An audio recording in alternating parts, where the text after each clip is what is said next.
hour. She came back with a cup of tea, and then Paula's mom realized what it was. She had on an old-fashioned nurse's uniform, with the old hat and so forth. Sure, yeah. Not like the scrubs now. And this woman asked the nurse, she said, "What's the deal with the old uniform?" And the nurse apparently just smiled and walked away. The next morning, she checked with one of the nurses and tried to go over all the nurses that were on duty that night, and there wasn't anybody like that at all. There was only one nurse on duty, in fact, and she hadn't been in an old-time uniform. So this woman became convinced that she'd seen a ghost. Now, she regularly goes and sees psychics, Dave says. So she went and she talked to this psychic and told him of the experience. And the psychic basically said, "I'm getting the name Lily." So time went on, and being a little bit on the sickly side, the ill side, she ended up going back to the hospital. And she started talking, while she was at the hospital, she started talking with one of the nurses. And she said, "I had this weird experience with this nurse in this old-time uniform. What's up with that? I mean, you guys wear old-time uniforms?" And she said, "Oh, no." She said, "There's nobody like that. You met our resident ghost." She said, "Really?" She said, "Yeah, you met our resident ghost, Lily." So, I mean, imagine being served tea by a ghost nurse.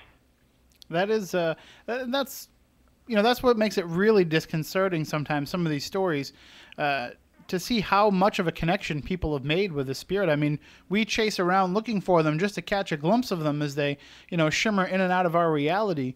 But here are people who have had face-to-face encounters with them. Oh, yeah. And the thing is that they're not always negative. Actually, I'll tell you a story that was not in the book because it just was fairly recent.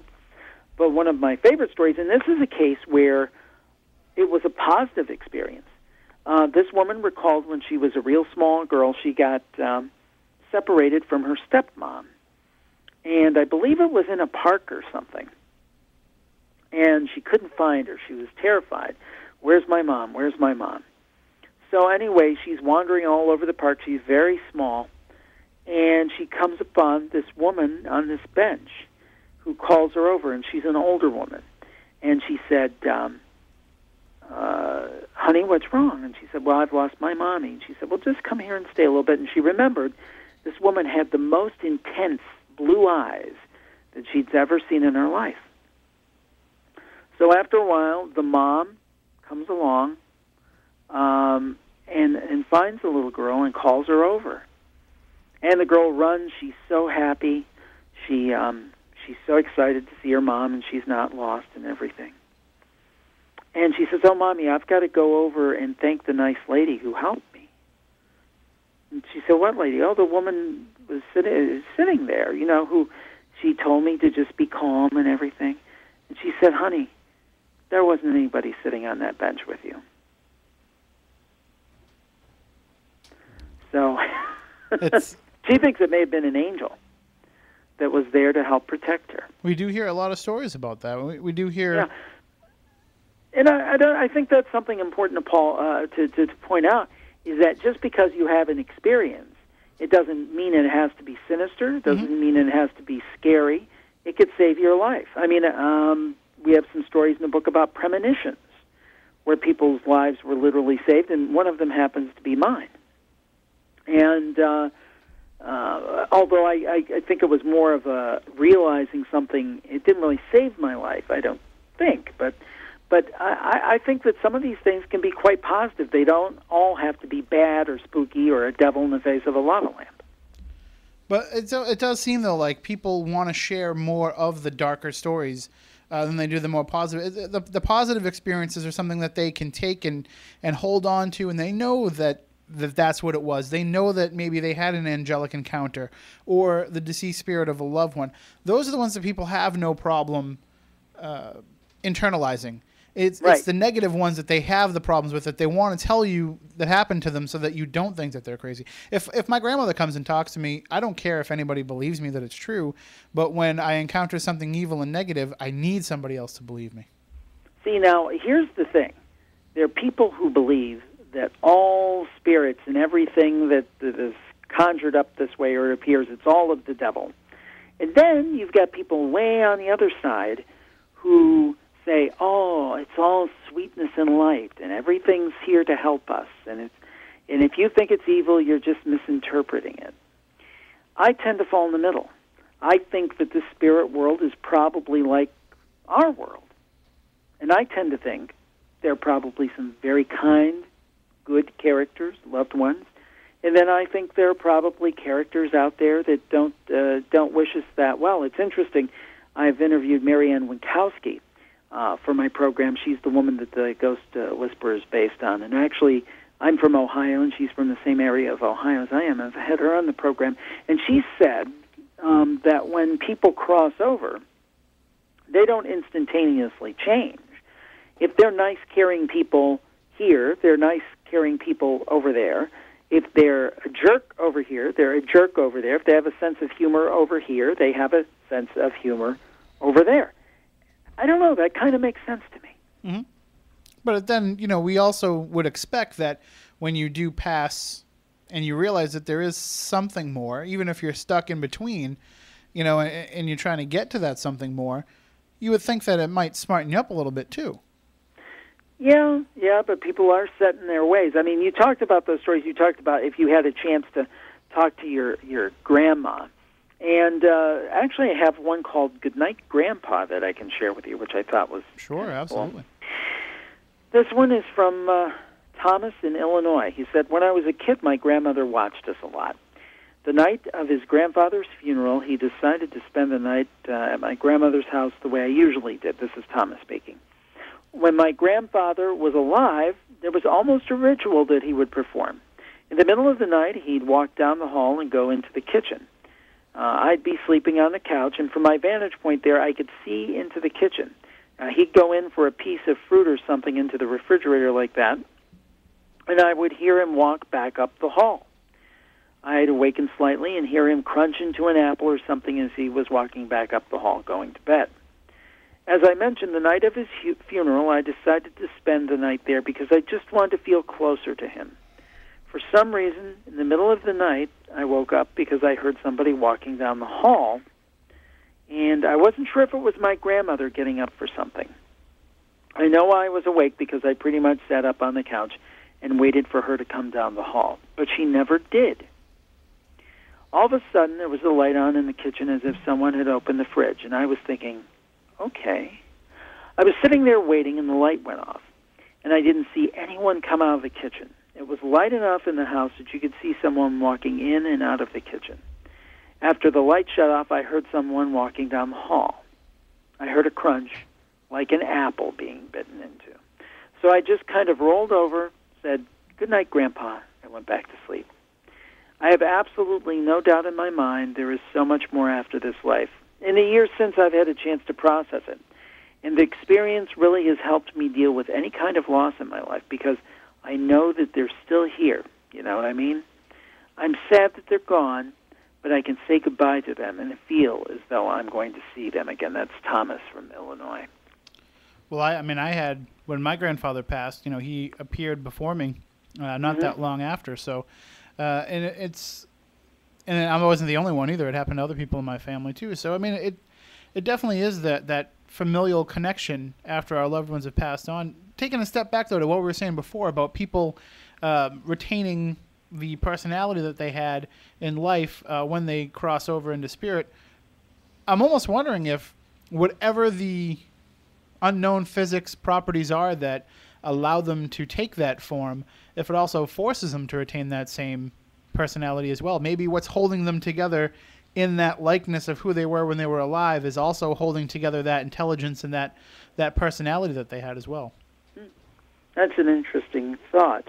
I think, and the thing about this is that you can literally talk about the possibilities for hours. And the truth is, and I said this recently, and it's kind of depressing, but I just think it's the way it is. I don't think the answers will ever be found in my lifetime because the things that we're talking about, and I'm sure you get the same question, why is the paranormal so popular? And I think the reason the paranormal is so very popular is simply because it really gets to the major questions of life. Is there a God? Do we live on after we die? Can you communicate with loved ones who have passed? You know, when you get into questions of UFOs,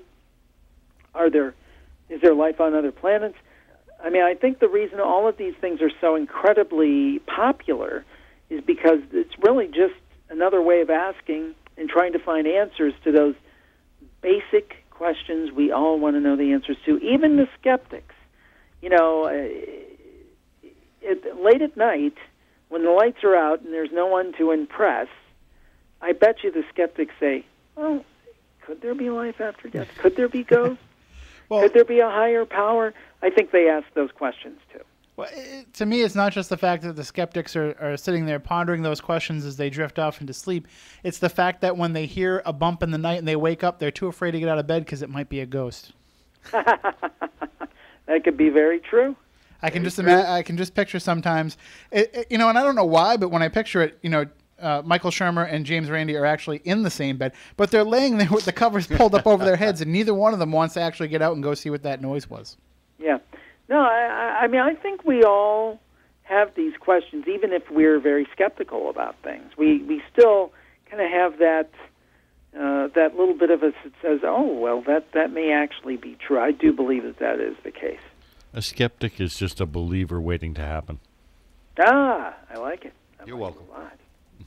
Well, I'm assuming, too, with a lot of these stories that were coming in, as you were taking them both for the podcast and putting them together into the book, though, you do have a lot of stories of spirits that have retained their identity after they've passed on. Does it seem like a lot of these stories, though, are tales of almost like ghosts in crisis? When you get these ghost stories, are they almost like ghosts that don't realize what has happened to them and they're somehow stuck? Not as much. It doesn't seem like there might be some torment and things, but and maybe it's just the people that listen to my show, I tend to get kind of more reaffirming stories. One that I'll share, actually, which is not in the book because it was very, very recent, maybe in the last 2 or 3 weeks, that I love. I love this story. It was about this woman about my age, early 40s, and her mom had passed away, unfortunately, when she was 12 years old. And what ended up happening is that they had different bedroom furniture that went from house to house as she grew up. And they had this one dresser with a mirror that her mom used, and it went on 3 different houses. And every house they would take it to, different members of the family would go into the room, and they would see the reflection of the mother. Now, but remember, the woman died of cancer. She was very ill at the time.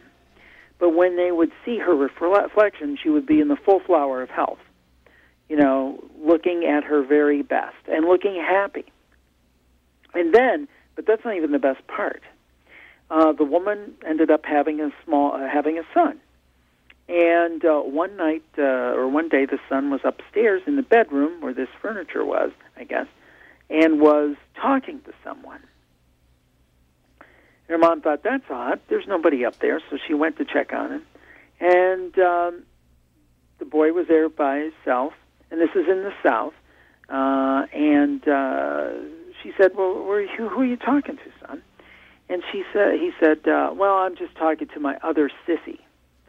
I guess that was a term they used for the aunt of the family, sissy. It's in the South again. So anyway, she didn't see anyone. She said, oh, that's cute. You have a little imaginary friend. That's very nice. Imaginary aunt to go along with your real aunt. That's very nice. So she didn't think anything else of it. A few days later, her and her sister, Sissy, were looking at some photo albums. And they came upon a picture of their late mother. Well, the little boy comes over and looks at the picture and says, oh, there's my other sissy, the dead one. Well, so, I mean, again, I believe that these people have a way of crossing, and maybe there are tormented souls out there, and there are some, there's some stories that we have of some more spooky kind of things like that, but for the most part, we do get a lot of affirming stories. Well, I have to tell you, I hear stories probably twice a week of young children who have made connections with loved ones who have passed on that they never met. Oh, I believe that. Yeah, I absolutely believe that because I think they're more sensitive. But I'm hearing these stories. What's funny, I'm not hearing them from fans or listeners of the show. I'm not hearing them from people that I speak to in the paranormal story. I'm just hearing them from other parents having a young child, and hearing them from people at the school and people in the PTA. That's where I'm hearing these stories from, and it seems to be something that is widespread. I mean, these children, like you said, they have that innocence. They don't have the blinders that are built into us over time, but it seems like these loved ones are purposely coming back and keeping an eye on them for us. Oh, I believe it. And I think we do have sensitivities as humans. And I had mentioned earlier, and this is one of my favorite stories in the book, it's not really a ghost story. Now, in the book I have to be, the publisher subtitled it True Ghost Stories, and that's probably a huge percentage of the stories in there. But there are also some UFO stories. There's some stories more like kind of like the communication from beyond, after-death communication with loved ones, things that really can't be categorized. But one of the things I love in the book is the investigation into the idea of premonition. And one of my favorite stories, absolute favorite stories, is a woman from Canada, one of our listeners from Canada. And what happened to her is her family was from Hungary. So she wanted to take her husband to go over and visit Hungary. So they traveled over, and it was a very long and exhausting trip, and they got into their destination about 2 o'clock in the morning. I think a relative picked them up at the train station or something, and they went over to this this apartment that they had arranged to rent. And the proprietor came, and they showed them the room, and the relative was there, and this couple was there, so there are 4 people there. And they're showing the room, and the woman starts insisting that they move the bed. And they're thinking, okay, it's 2 or 3 o'clock in the morning. Why in the world would she want the bed moved? And she didn't even know why she wanted to move. She just had a strong feeling that bed needed to be moved. And her husband basically said, honey, it's 2 or 3 o'clock in the morning, everybody's tired. And this was heavy European furniture. It's not cheap stick furniture, that you get from the supermarket.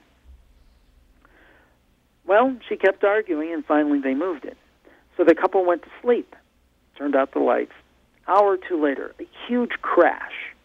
They actually think that a car has hit the building, that it was so loud, so violent. Husband gets up. He's stepping through glass, trying to watch not to cut himself. He goes and turns on the light. It turns out that a huge bookshelf with heavy glass and heavy books, big bookshelf, falls down, falls right where that bed would have been had they not moved it, and surely where one of them would have been sleeping and probably killed. Wow. And something told her, and she didn't even know why at the time. She thought it was illogical too, but she knew that that bed had to be moved. I mean, to me, I don't know what you call that. I call that a premonition, a life-saving premonition. Now, the proprietor of the building later that morning said that bookcase had been there as long as he'd been around. The family had owned the place for years, as long as he could remember. That bookshelf was safe and secure until that night. And then that very night, it fell down. I mean, to me, that's something. Now, a lot of skeptics would say, coincidence. Yeah. I don't think so. Yeah. Would it have been a coincidence if they had moved it and something bad had happened, Yeah, exactly. Well, I can tell you, almost like a not as cool version of that story happened to me, but it did happen. When I was a teenager, and this is in the book, I had gone down south to visit with some family and got word that there was a young lady in town who kind of see me around town and said, hey, I'd like to meet him. And I'm like, hey, I'm a young guy. I'm a teenager. I'm like, yeah, sure, I'll meet her. So we were going to just go for a very nice, innocent walk through the town just to chat with each other. And this was a very rural area. Not even really a 2-lane road, more like a 1.5-lane road with no stripe down the middle. And we were walking, and there was a log truck, one of those huge log trucks that was sitting by the side of the road with the big chains, big, big trees on it, basically. And we were walking past it, I on the right side, she'd split off and gone on the left side. We were walking around it, both on our own side. Thought, Jim, you need to get away from this. This is dangerous. Those logs could fall off. Don't know why it occurred to me. And then I got past. I'm like, there you go, being paranoid again. No logs fell off or anything. Walked about 10 or 15 feet past that truck. Heard a big rumble. Turned around. Every log on that side of the truck had fallen off exactly where I was walking moments before. Well, if they'd fallen off while I was walking there, I'd probably been dead, and we wouldn't be talking right now. Or if we were, it'd be... Yeah, then it'd really be interesting, right? Well, if anybody has any stories that they'd like to share with us and with Jim Harold, you can give us a call, 508-996-0500, 1-877-996-1420. Maybe one of these stories has happened to you and you'd like to share. And if you don't share it with us tonight, you can always share it with Jim on his Campfire podcast, Jim Harold's Campfire. And you can find out more about that on jimharold.com, which is linked up with SpookySouthcoast.com right on the front page as well. So you'll be able to get to his site and check out his program. How often do you do the shows, Jim? Campfire comes out every week. Paranormal Podcast comes out every week, as does Paranormal Report. So actually, with all of the various shows I do, I put out 6 shows a week. I actually have a Plus network as well. But I always say to people, it's bonus content that you can subscribe to, pay a fee or whatever. But don't even worry about that right now. Just check out the site, jimharold.com, JIMHAROLD.com, and you actually have access to over 400 free shows there, archived going back all the way to 2005. I've never taken a show down. And again, we've even had some guests on who unfortunately are no longer with us, who we've interviewed. So you can go back in the archives and really check it out. There's a lot there, and we think you'll like it if you like this kind of subject matter. Absolutely, and of course, if you use Stitcher on your smartphone to get our show, you can also get Paranormal Podcast on there. Is Campfire on there too? Yes. There you go. Absolutely, so, Stitcher is great. It is, and what a great tool it is for people who don't know how to get to podcasts and people who do have trouble navigating that world. You can just get them delivered right onto your cell phone or onto your iPhone absolutely. or iPod, whatever you use. Yeah, it's just, once people figure out, it's really pretty easy. And as far as you don't even need, if you just want to listen at your computer, you can just go to jimharold.com and click play and listen to them right there. So it's really, if you can play a video on YouTube, you can listen to a podcast. There you go. And one of the topics that was coming up while you were sharing some of these stories with us in our chat room on Spooky TV at SpookySouthcoast.com, one of the things that that I was seeing pop up in there is the discussion about how when people pick up a book like this, they're expecting sometimes a little too much of the scary story. And when you were talking with the publishers and putting everything together, was there anybody that was saying that you had to have an emphasis on that? Because to a lot of people, the uplifting stuff is too much chicken soup for the soul for them, and they want to be able to put a scary cover on the front of it and put it out on the bookshelves in October. Did you meet any kind of tension from the publishers, from editors, from anybody to have, to deliver too much of the scary stuff and not enough of the other stuff? No, not at all. New Page Books, who published the book, and also are Jeff's publishers on many of his books, Jeff Belanger we talked about. Not at all. They were very supportive. They liked the book, and so far the results have shown. If you go on Amazon.com, I think it's got 4.5 stars. We're close to 5, but not quite there, but 4.5 stars. And I think it's got that mix. We do have more spooky stories in there. We have stories of beasts with red eyes looking back from you in the woods, and out-of-body visitors, and I'll share one with you in a little bit about a little creature that came to visit somebody while they were asleep. So maybe it's my own bias towards the uplifting stories, but not at all. They were very, very supportive. They pretty much, they did very little to change the book. They went through and did a little bit of editing and just made sure everything flowed, but they were very supportive, and I think they were happy with the outcome. Well, I do think that the positive stories for people who are maybe not yet believers. I won't say non-believers, but I'll say not yet believers. Those positive stories are what helps them make the connection and start to think that it is plausible, and then they're more likely to think that those really scary ones are true ghost stories. Well, I had one here that was, this isn't uplifting at all. This is one that's pretty, and I won't read it verbatim, but one listener actually had a situation where her mother, her stepmom, I believe it was Jackie in Nevada, I believe it is. I'm just double-checking that. But she had a situation where she had a stepmom, and just weird stuff would always happen around the stepmom. And at one point, they had this big stump of a tree thing that sat on their TV. I guess it was some kind of ornament. And it literally went and levitated throughout part of the house, which was wild enough. But then here was the weirdest thing, is that they would, her mom would be sitting around, and then rats would fall from the ceiling, and mice would fall from the ceiling around where her mother was. And this would only happen to her stepmom, and they actually went as far to set traps and try to catch rats, could never find any evidence of them. But when certain times when she'd be around, they would just fall out of nowhere. Could you imagine that? Now, that's spooky. Yeah. Sitting in your living room watching TV and having rats falling from the ceiling. I mean, that's real-life spooky. Whew. But it seems, though, that a lot of these... we were talking before about the paranormal media and about the desensitization of people to some of these ghost stories. I mean, it's almost like now it's got to be something really profound to scare them. Like, I know the general public, for example, love these paranormal activity movies, these last 3 paranormal activity films that have come out. They think that they're the scariest thing they've ever seen. And people who are in the paranormal field and actually go out there on investigations and everything are saying, wow, a lot of that stuff is lame. You know, I see doors open all the time, and that doesn't creep me out. Right. Well, I think, you know, the thing is that let's say for 100% certain that this phenomena exists. The phenomena is not going to adapt and change to fit whatever the popular culture flavor of the month is. So if spooky to you are the Saw movies, you know, Paranormal Activity is not going to necessarily, you know, start stabbing people. You know what I'm saying? I mean, whatever the phenomena is, if it's real, it's not going to change to fit the latest movie. So, I mean, it is what it is.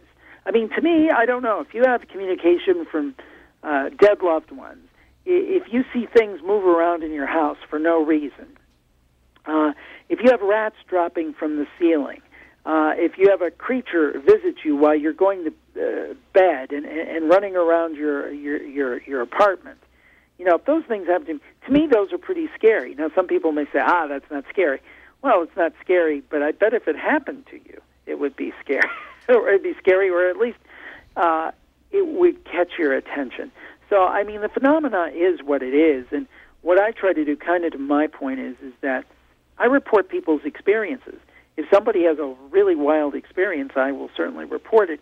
If it's, you know, and sometimes that's going to be like, oh my God, that's the devil in the lava lamp. Or another guy who talked about literally thinking that he saw a face in a tree, and that he and a friend actually scared the face in a tree, other than the other way around. And Wow. and I guess what I'm saying is that these phenomena are what they are, and they're not going to change because there's a spookier movie out there. And again, I report them as they are. I don't try to embellish them. I don't add stuff to them. I think they stand up on their own.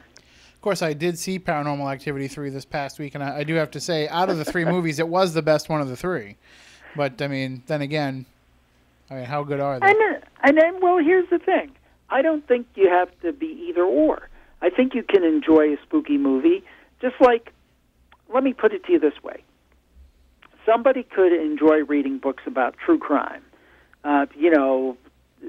murderers and things like that, or heists, or those that are based on true stories, and pretty much play it straight. You can enjoy that, and then you can also enjoy going and watching a Die Hard 17 where, you know, stuff is exploding and it's not really plausible, but there's suspension of disbelief. just because you read about true ghost stories and that interests you, doesn't mean that you can't go and enjoy a movie that's totally out there. You just realize that it's a movie that's totally out there and not based on reality. Mm-hmm. That's the way I look at it. And, and I think there's no better example of how the line has to be intentionally blurred from paranormal to entertainment, or from, true life versions of these stories to entertainment, than that movie, The Right. I don't know if you saw that movie with Anthony Hopkins, but Matt Baglio wrote a terrific book under the same title about a California priest who goes over to the Vatican and studies, exorcisms and works with an actual exorcist and sees firsthand some of the stuff. And then it was kind of completely Hollywoodized, and it even says at the beginning, suggested by the book by Matt Baglio. Right. So it shows you that even as good of a true story as that was, and that was a phenomenal true story, they have to add that stuff to it because it's not enough anymore. Well, I mean, a perfect example is in the interviews over at jimharold.com, if you want to listen to it, I talked at length to Marianne Winkowski, as I mentioned before, who was the kind of the basis for the famous TV show The Ghost Whisperer. And she said, at first she had a very hard time with it because she would make suggestions to the producers and say, this is what happens, this is not what happens, because Marianne has the ability to, she sees dead people, as the saying goes. But she would tell them, now this would happen, this will not happen. This is my experience, this is not my experience. And then she would watch the TV show, and there'd be 6 things consecutively that were against what she said. And what she said is she just had to learn to live with it. And, again, the producers told her, this is a TV show. This is not totally based on reality, and we have to do certain things. As long, I don't have a problem with that, and I think in that program that's pretty clear. I think the important thing is that's disclaimed. As long as people are told, this is entertainment, it's loosely based on. Now, that goes back to Christopher Quarantino of the Lutz family. That was the problem that he had, is that he felt that the story was so distorted that it gave totally the wrong idea. So, I mean, it's different if it happens to you and it's based on your story and you feel that it's in some way twisted. Same thing happened to Travis Walton with his story Fire in the Sky. Yeah, see, now that, if it's, here's the point. If it's based on a true story and then that person's story is twisted without their permission or without their consent, then I think that's a little bit different issue. Well, but you mentioned like what Marianne Winkowski, what she went through with them saying, this is a TV show. I don't think people don't understand that a lot of these paranormal groups that have television shows, these reality television shows, they get told the same thing by producers. When they go to them and say, that's not really an accurate reflection of what an investigation is, too bad, we're making a TV show here. We have to be entertaining for 44 minutes. And I think that some of them have just learned to live with that and decided that, they're fine with that. And so I think that my big caveat to the whole thing is all has to be disclaimed. People have to know. And I think, to your point, I think when people watch even movies, and I think that movies have a better case than the documentary-style programs, the average person doesn't realize it. They think it's literal. Mm-hmm.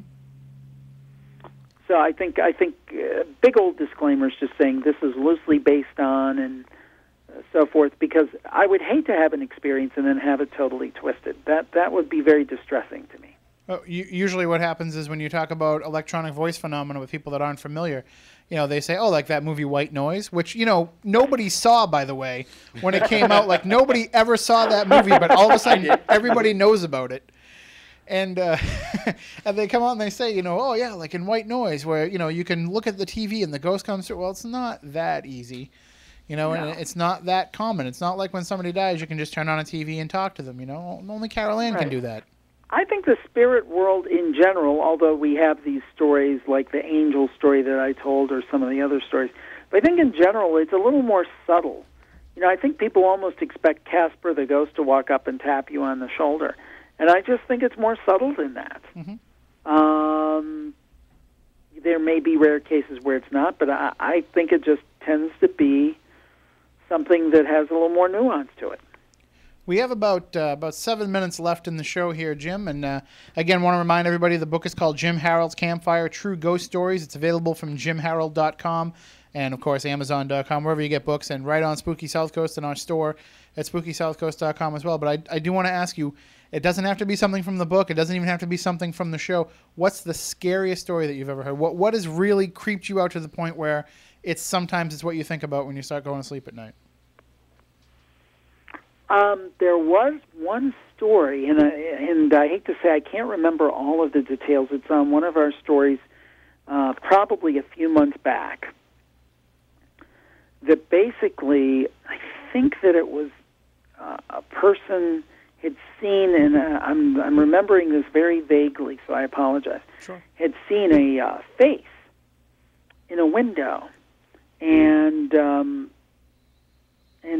I believe it was this woman who'd seen a face in the window of like somebody screaming, almost like the Scream masks. Mm.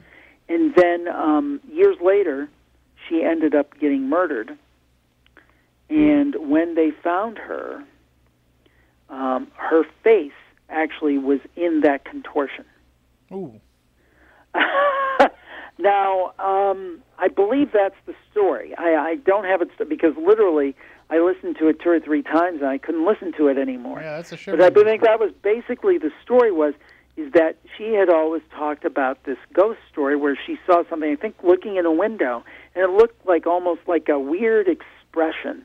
I think like the Scream face. Her and I may have been a family member. And if whoever told me this is listening, I apologize if I'm getting it wrong. But the gist is that years later she was murdered, unfortunately, and was found with a similar expression on her face. So maybe that was some foreshadowing of what was going to be her fate. So I thought that was pretty freaky. Well, we have a big Jim Harold fan in our chat room who says that they believe that was Campfire 53. She saw her dead face. Yes. So, hey, there you go. Thank you. Well, it's we have a lot of similar fans. We have a lot of people who listen to both programs. So yeah, I know this happened when I was on Darkness Radio with Dave Schrader as well, and it's so glad. I'm so glad. It's kind of what you said earlier. I guess it's a good note to end up on. I think that the great thing about what it is we do is there's plenty of room for all of us, because we all take it a little bit different angle. I mean, you guys go out and do more investigations. I don't do any of that. And we take it from different angles. I think there's plenty of room for everybody, and I think we help each other's efforts because we get people thinking about this subject matter. And I think it's something that was hidden for too long, and I think shining a light on it, as many of us that can do that, I think that's a positive. And I'm sure your audience is just like ours. They're some of the most enlightened people that are out there, and they're the ones that are going to help us get closer to the answers. I agree 110%. And again, thank your listeners so much for tuning in. I hope they get able to check out the 400-plus shows over at jimharold.com. And we really appreciate so much them checking it out. And if they like that, then by all means, please pick up the book, Amazon.com, BarnesandNoble.com, and at fine bookstores everywhere. All right. Thank you so much for joining us, Jim, and thank you for helping us get a little creepy as we get close to Halloween. And we'll be tuning in to your show coming up. What's coming up this week with some of your shows? Well, let's see. I think that we're going to have probably either we're going to have Philip Coppins on the Paranormal Podcast, who just edited a book for Eric Von Daniken, or possibly Iroquois Supernatural, and then we're going to do some of our favorite Campfire stories, kind of a best of for Halloween. So it's going to be a fun week. Perfect. Excellent. Well, we'll be tuning in, and hopefully everybody else does as well. Remember, jimharold.com, that's the website, and it's linked up right on spookysouthcoast.com as well. So thanks, Jim, for joining us, and we'll talk to you soon. Okay, thanks so much. I appreciate it. Have a great night and a good Halloween. All right. Again, we have a few minutes left, so I just want to remind everybody about some upcoming Halloween things. We do have all the Fairhaven haunts that are around here, the home haunts, as well as a few others in the area that are for good causes. You can check that out in the Standard Time story. It's either running tomorrow or Monday, so get out there and check those out. You can also check out the Edaville Ghost Train, which is happening. It was scheduled for tonight, and it's also tomorrow night at 5, 6:30, and 8. So you can get out there and check out Edaville Railroad, take it through the old tracks, not the current tracks that they use now, but the old original tracks, and they're going to stop the train and tell you some spooky stories. And I can tell you that there's some controversy already about some of these stories that I've been hearing based on the story that I wrote the other day in the Standard Times. But there's already people who don't want these stories to be told. So get out there and check it out while you can. It's going to be a very creepy night. They've got some of their most seasoned engineers taking the trains out there, and one of their most seasoned engineers is going to be the one telling the stories. He's been there more than anybody else after dark, and they're taking you out to places in the park where the staff won't even go. So just go to Edaville.com to find out more about that. And, of course, the pancake breakfast tomorrow to benefit the Village PTA. I'll be cooking some pancakes. The Silent Assassin will be cooking some pancakes. And we'll have lots of our paranormal friends are probably going to be stopping by to eat pancakes because it's only $4 a person, $15 for a family. And you can go and check it out at the Elks Lodge in Wareham from 9 a.m. to 11:30 p.m. There's going to be a costume contest and a parade for the kids. So if you're bringing some kids, make sure they come dressed up in a costume. We're going to have all kinds of other Halloween-themed fun. And plus, you know, it's a chance to eat some pancakes. I mean, who doesn't? I don't like pancakes myself, but lots of people do. And you can eat a couple of them and be filled up for the whole day for only $4. So check that out tomorrow from 9 to 11:30 at the Elks Lodge in Wareham. Now, Halloween is upon us on Monday, but don't worry. We're still going to be here next Saturday night. We're here every Saturday night to talk about the paranormal. It's not just an October thing for us. I find it funny when all these other radio stations and radio shows and, you know, they all have everybody on for the Halloween week, and then they don't talk about it anymore the rest of the year. Ha ha! We do this every week. It's what we live for. So we will be back next Saturday night to talk more about it with you as well. And you can always get in touch with us on SpookySouthcoast.com. That's the place to go to check out all the past episodes of the show. You know, Jim was mentioning the 400-plus shows he has in his archive. We've got probably close to that in our archives, and every one of them are available for download. Go back and check out some of the classic shows. It always amazes me when new people come on board with the program and they start telling me about whatever show they're listening to, and I have zero recollection of what they're talking about. And then I go back and I listen to it, and I say, yeah, that was a pretty good show.